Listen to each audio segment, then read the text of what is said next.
تو حافظ ابن مندہ رحمہ اللہ کی زندگی سے متعلق میں پروگرام یا محاضرے کے لیے جو انتخاب کیا ہے، دو پہلو ان کی زندگی میں مجھے بڑے نمایاں لگے۔ یہ اللہ سبحانہ و تعالیٰ کی طرف سے آپ کے لیے ایک شرف اور فضل والی بات ہے۔ میں انشاءاللہ بہت ہی مختصر طور پر پیش کروں گا انشاءاللہ۔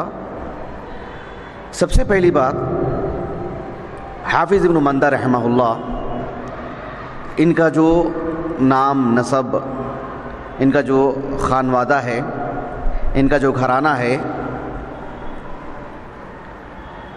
اور ان کی جو پرورش ہوئی ہے، تعلیمی آغاز، گھرانہ، پھر ان کی تصنیفی خدمات، اہل علم نے ان کو جو سراہا ہے، وہ یہ سب امور ایسے ہیں جو میں ترتیب وار آپ کے سامنے ذکر کروں گا انشاءاللہ۔ آپ علمی دنیا میں ابن مندہ کے نام سے جانے جاتے ہیں۔ آپ کا جو نام ہے محمد ابن اسحاق ابن محمد ابن یحییٰ ابن مندہ، ایک غور طلب بات ہے کہ ہمارے جو اسلاف ہیں، خیر القرون میں بھی اٹھا کے دیکھیں آپ، بعد کے لوگوں میں بھی دیکھو آپ، مفرد نام محمد بہت رکھا جاتا ہے۔ ہمارے پاس ایسا تصور نہیں ہے، خاص کر ہمارے ہندو پاک کے مسلمانوں میں۔ محمد کے ساتھ کوئی نام ہوگا محمد شرف کے لیے، یا کچھ نام ہوگا آگے احمد لگا دیں گے شرف کے لیے۔ مجرد مفرد نام ہو احمد یا محمد، ہمارے پاس اس کا تصور نہیں ہے۔ اس کی واضح مثال آپ کتب ستہ کے جو روات کو جو ترتیب دیا گیا ہے، تہذیب الکمال، تقریب التہذیب، سب تو ایک ہی کتابیں ہیں، یا دیگر کتابیں میں جو ہیں، جو بھی رجال پر لکھی گئی ہیں، جس میں حروف الہجا کا خیال کیا گیا ہے، جیسے سیر و اعلام نبلا ہے، تذکرۃ الحفاظ ہے، اس میں طبقات کا خیال رکھا گیا ہے۔ میں وہ کتابوں کے نام بتا رہا ہوں آپ کو جس میں حروف الہجا کا خیال رکھا گیا ہے۔ آپ اس میں محمد نام کے اٹھا کے دیکھیں، آپ اتنی لمبی فہرست مل جائے گی کہ تعجب کریں گے آپ۔ محمد نام کے بکثرت نام رکھا جاتا تھا، آج ہمارے دور میں اس کا تصور نہیں ہے۔ اگر کسی کو کہیں گے کہ کیا نام رکھا ہے محمد، تو صرف محمد، آگے پیچھے کچھ نہیں ہے، ایسے بولیں گے۔ تو یہ میں بس تنبیہ کر رہا ہوں تاکہ ہم ایک ایک عنصر کو لیتے ہم اس پر گفتگو کرتے ہوئے آگے جائیں۔ تو ان کا جو نام ہے محمد ابن اسحاق، ان کے دادا کا نام بھی محمد۔ یہ بھی ایک بات بتا دیتا ہوں آپ کو، ہمارے معاشرے میں کچھ لوگ اس وجہ سے بھی دادا کا نام پوتے کو رکھتے ہیں کہ ایک یادداشت کے لیے، یاد دہانی کے لیے، نشانی باقی رکھنے کے لیے۔ ناموں کے انتخاب میں بہت ہی اعلیٰ سوچ ہونی چاہیے، اور خاندان میں ایک مرتبہ کوئی اچھا نام آ گیا تو وہ اچھا نام دوبارہ نہیں آتا ہے۔ تو دیکھیے یہ جو نام ہے محمد ابن اسحاق ابن محمد ابن یحییٰ ابن مندہ، یہ جو مندہ ہیں، یہ جن کا ترجمہ اور جن کی زندگی میں آپ کے سامنے رکھنے جا رہا ہوں، یہ ان کے دادا کے دادا ہیں، محمد ابن اسحاق ابن محمد ابن یحییٰ ابن مندہ، یعنی آپ کے دادا کا نام ہے مندہ۔ مندہ اصل میں لقب ہے، ان کا نام ابراہیم تھا، ابراہیم نام تھا ان کا، یعنی مندہ جن کا نام ابراہیم تھا، ابن الولید، ابن سندہ، ابن بطہ، ابن استندار۔ استندار یہ سب فارسی نام ہیں۔ آپ جغرافیہ اعتبار سے اٹھا کے دیکھیے، آج کا جو ایران ہے، ایران، اس کو آپ ذہن میں رکھیں گے جغرافیہ اعتبار سے، تب سمجھ میں آئے گی بات آپ کو۔ تہران بالکل اوپر آتا ہے، تہران جغرافیہ اعتبار سے ذہن میں رکھے گا، ہمارے پاس نقشہ نہیں بتانے کے لیے۔ لیکن یہ جو خلیجی ممالک ہیں، جو کویت سے جو شروع ہوتا ہے اس کا آغاز، کویت، قطر وغیرہ، تو وہاں سے جو ایران کا جو حصہ ہے سمندر کے اس پار، اس میں آپ دیکھیں گے کہ ایک علاقہ ملتا ہے کاشان، بہت بڑا علاقہ ہے کاشان، جہاں اس مجوسی کافر لعنت اللہ علیہ المتتالیہ ابو لولو فیروز، اس کا مقبرہ بھی ہے وہاں پر کاشان۔ یہ مجوسیوں کا، شیعوں کا مرکز ہے وہ۔ اس کے نیچے علاقہ ہے، جس طرح سے آج ہمارے پاس اگر دیکھنا چاہیں تو بنگلور ہے، بنگلور سے اوپر کون سا علاقہ آتا ہے بہت بڑا علاقہ مثلا، یا بنگلور سے نیچے کوئی بہت بڑا علاقہ، اس حساب سے آپ معلوم کر کے رکھ لیں۔ تو بالکل کاشان کے کافی نیچے وہ علاقہ آتا ہے، جس کا نام ہے اصبہان. اصبہان یعنی بہت ہی مرکزی شہر رہا ہے, بہت مرکزی شہر. یعنی اس کو جب فتح کیا گیا نا, اللہ کے رسول صلی اللہ علیہ وسلم کے صحابہ نے اسے فتح کیا, جب اس کو فتح کی تو یہ جو استندار ہیں اس وقت انہوں نے اسلام قبول کیا تھا صحابہ کے ہاتھ پر. استندار انہوں نے اسلام قبول کیا تھا ایک صحابی کے ہاتھ پر. تو وہیں سے اسلام ملا اس پورے خانوادے کو. صرف اسلام نہیں ملا, اسلام کے ساتھ ساتھ علم, معاشرتی زندگی میں ان کا پورا خانوادہ علمی اعتبار سے نگرانی کیا ہے. ان کا پورا خانوادہ علمی اعتبار سے قیادت کیا ہے. دیکھو اللہ سبحانہ و تعالیٰ کیسے انتخاب کرتا ہے, سبحان اللہ. تو یہ جو استندار ہیں انہوں نے اسلام قبول کیا صحابہ کے ہاتھ پر, اور وہیں سے ان کے گھرانے میں اسلام آیا. یہ جو استندار ہیں الفیرزان, فیروز سے نام تھا ان کا. بہرحال جب اصبہان فتح ہوا اس وقت وہاں کے وہ مسئول بھی تھے, ایک گورنر بھی تھے, وہ انہوں نے اسلام قبول کیا صحابہ کے ہاتھ پر. ایسے میں ان کے خاندان میں علم, اسلام سب اللہ سبحانہ و تعالیٰ نے عطا فرمایا. یہ جو ترجمہ حیات جن کا ہم پیش کر رہے ہیں, ابو عبداللہ ابن مندہ رحمہ اللہ, ان کا سن ولادت 310 ہجری ہے. 310 ہجری ان کا سن ولادت ہے, یعنی 4 صدی ہجری کا آغاز. اللہ سبحانہ و تعالیٰ نے چونکہ ان کی ولادت ایک علمی گھرانے میں ہوئی تو بہت فائدے میں رہے.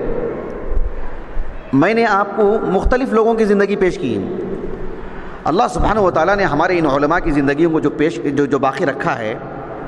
اب یہاں جتنے لوگ بیٹھے ہیں, میں اور آپ سب ملا کر کے, میرا خاندانی بیک گراؤنڈ, آپ کا خاندانی بیک گراؤنڈ, آپ کا خلفیہ, سب کا الگ الگ رہے گا. ہم جب ان کی زندگیوں کو پڑھتے ہیں تو ہم کو معلوم ہوگا کہ جو ہے ہمارے گھرانے کی طرح بھی کئی لوگ ہیں. جیسے مثال کے طور پر آپ میں سے کوئی ہوں گے والد بھی عالم, چچا بھی عالم, تایا بھی عالم, ماموں بھی عالم, کبھی والدہ بھی عالمہ, کبھی جو ہے مطلب خاندان کے دیگر افراد بھی عالم. ایسا ہوتا ہے کبھی کسی خاندان میں. کبھی علاقے کے اعتبار سے ایک علاقے میں, خاندان تو نہیں, ایک علاقے میں بڑی تعداد میں علماء رہتے ہیں. کبھی ہم دیکھتے ہیں کہ کسی عالم کی زندگی پڑھ کر پورے علاقے میں کوئی بھی عالم نہیں, پورے خاندان میں کوئی بھی عالم نہیں, پورے علاقے میں, پورے خاندان میں وہ اکیلا عالم. اس کی زندگی بھی ایک عجیب رہتی ہے. جو بالکل ایسے خاندان میں رہتا ہے جو میں نے کہا کہ خوب علماء بڑی تعداد میں, ان کے گھرانے کو پڑھنے کا بھی مزہ الگ رہتا ہے. تو جس طرح سے ہم نے امام مجاہد کی زندگی آپ کے سامنے پیش کی تھی, موالی میں سے ہوں, کیا ان کے باپ کا نام, کیا ان کی ماں کا نام, کون ان کے چچا, کون, کوئی پہچان نہیں, نہ خاندانی طور پر نہ علاقے کے طور پر. اللہ نے اس بندے کا انتخاب کیا امت مسلمہ کی امامت کے لیے. لیکن ایک یہ ہے ابن مندہ رحمہ اللہ, جن کو ملا ہی ایسا گھرانہ, جن کے والد, جن کے دادا, جن کے دادا کے دادا, جن کے چچا, جن کے تایا, جن کے کیا, سب سب سب سب سب علماء, اور علماء نے بڑے علماء, نامور علماء, جن کے پاس پڑھنے کو امت مسلمہ شرف سمجھتی تھی. ایسے گھرانے کے جو بچے ہوتے ہیں انہیں بچپن سے علم مل جاتا ہے. ہم نے کئی لوگوں کو دیکھا. دیکھیں اصل کیا ہے, نتیجہ اصل کیا ہے, والعاقبۃ للمتقین. بات یہ نہیں ہے کہ میں 7 سال سے پڑھنا شروع کیا یا میں 20 سال سے پڑھنا شروع کیا, بات وہ نہیں ہے. جب ہمارا انتقال ہوتا ہے, ہماری وفات ہوتی ہے, ہم کس درجے کے عالم دین ہیں, کس درجے کے اعمال ہمارے پاس ہیں, وہ اصل ہے. کتنے افراد ہیں کب سے پڑھنا شروع کیا, 20 سال کی عمر میں آیا شعور ان کو, 25 سال کی عمر میں جو ہے مطلب ایک موڑ آیا ان کی زندگی میں, نہیں پڑھتے ہم. میاں صاحب کو لے لو آپ, نذیر حسین محدث دہلوی علیہ الرحمہ, کتنی بڑی شخصیت دنیا کی, کس دور میں موڑ آیا ان کے. 15 سال تو زندگی کے کھیل میں نکلے ان کے, ایسے ہی خاندانی طور پر کوئی توجہ تک نہیں دلایا ان کو, نہ علاقے کے اعتبار سے نہ خاندان کے اعتبار سے. دنیا کے اماموں میں سے ایک امام, اللہ اکبر. لیکن ایسی بھی ایک زندگی ہے ابن مندہ کی رحمہ اللہ, جن کا گھرانہ ہی ہے ایسا, خاندان ہی ہے ایسا, علاقہ ہی ہے ایسے, خالص علم سے مالا مال. ایسے میں ابو عبداللہ الذہبی رحمہ اللہ, میں بار بار کتاب سے نہیں پڑھ کے بتاؤں گا, سیر و اعلام النبلاء سے میں نے بہت استفادہ کیا. میں ایک بات بتا دیتا ہوں آغاز میں, جن کتابوں سے میں نے ان کی زندگی کو ترتیب دیا ہوں وہ کتابیں ایک مرتبہ میں آپ کو بتا دیتا ہوں. طبقات المحدثین باصبہان والواردین علیہا، ابو الشیخ الاصبہانی کی کتاب ہے. یہ بہت بڑے عالم دین، اصبہان کی تاریخ لکھی انہوں نے. ہم بنگلور کے ہیں، بنگلور کی تاریخ لکھنی چاہیے، اللہ تعالیٰ کسی کو سعادت دے. اصبہان کی تاریخ لکھی، آپ اندازہ لگائیے جس نے اصبہان کی تاریخ لکھی صرف ان کے نام درج کیے گئے جنہوں نے اللہ کے دین کی خدمت کی.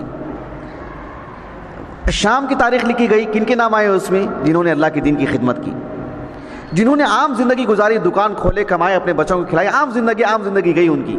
لیکن جنہوں نے ایک زائد زندگی گزاری اللہ کے دین کے لیے، اللہ نے ان کے ناموں کو باقی رکھا. جنہوں نے تبرستان کی تاریخ لکھی، کس کے نام ملتے ہیں اس میں؟ بلخ کی تاریخ اٹھا لو، بخارا کی تاریخ اٹھا لو، حجاز کی تاریخ اٹھا لو، مکے کی تاریخ اٹھا لو. مکے میں آنے جانے والے رہنے والے کتنے لوگ ہیں، لیکن صرف جن کے سینوں میں کتاب و سنت کا علم ہے انہی کے نام ملیں گے آپ کو. یہ اور باتیں کہ ان میں سے سب کے نام ملیں نہ ملیں، لیکن ملیں گے تو انہی کی ملیں گے.